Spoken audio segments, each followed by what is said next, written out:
When your site is indexed by the search engines, it's crawled by the search engine spiders, GoogleBot, Yahoo Slurp, and Bingbot in order to find all the content on your site so that other people can find it. But what if you've got sections of your website that you don't want indexed? The bots dumbly index whatever they can find. They don't know that, for example, those photos on the hidden part of your site are strictly friends and family only, or that there are certain pages in your website that you'd really rather not have popping up in the search engine listings or being archived by that pesky internet archive bot, like your long expired special offers. In this lesson, we look at Robots.txt, or Robots.txt, telling the search engines what they can and cannot index. What is the robots.txt file? Robots.txt is a small text document that lives in the root of your website and tells the robots visiting your website which pages they can and cannot access. When one of these robots visits your site, the first thing they do is go looking for the robots.txt file. They listen to your requests and won't visit pages that you've disallowed. So how do you make a robots file? Well, decide which areas of your website you want the spiders to index and which ones you don't want them crawling through. And decide if there are any bots that you would rather not have crawl through your site at all. Open up your plain text editor of choice, create a new blank text file and save it as robots.txt. Then write this information into the file. To block all spiders from your entire website, write this. To let all spiders see all content on your website, see this. To block certain directories, you can follow this. And to block a certain spider, to allow a certain spider while blocking others. Here's some tips. You must use a new line for each instruction. Blank lines are used to show separate groups of instructions, as in the last example.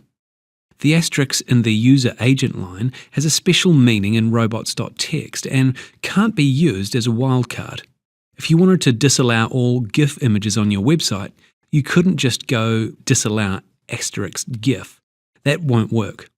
Your file must be called robots.txt, all in lower cases, and your file must be located in the root directory of your website, for example www.yoursite.com/robots.txt. That's where the spiders look when they visit your site, and they won't find it if you put it anywhere else. Now simply save your file and upload it to your website, your robot file and your XML sitemap.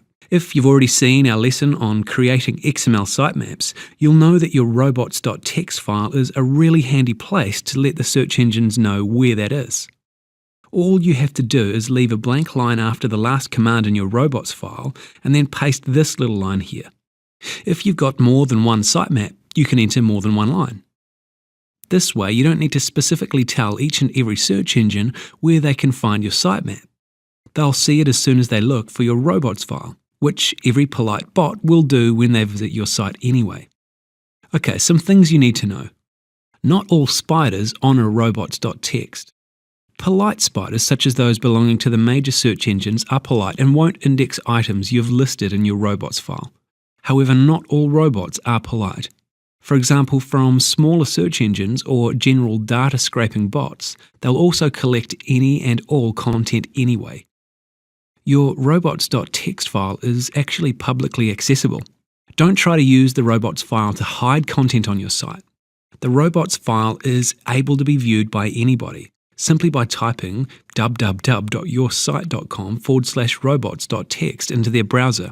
So anybody can see the things you've said you don't want indexed. If there's content on your website that you really don't want anybody else seeing, your best bet is to password protect that directory. There will usually be a tool to help you do this in your hosting control panel, cPanel or similar. Note that password protecting your comment, if done right, will also prevent the unpolite bots from accessing the content. And time for today's lesson summary.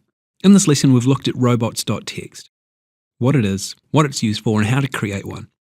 We've looked at certain things you can do with robots.txt, including blocking your entire site from being indexed, blocking certain directories, blocking certain bots, and identifying the location of the sitemap. Anyway, that's all we've got time for today. Thanks so much for watching, and we'll see you again soon. Bye for now.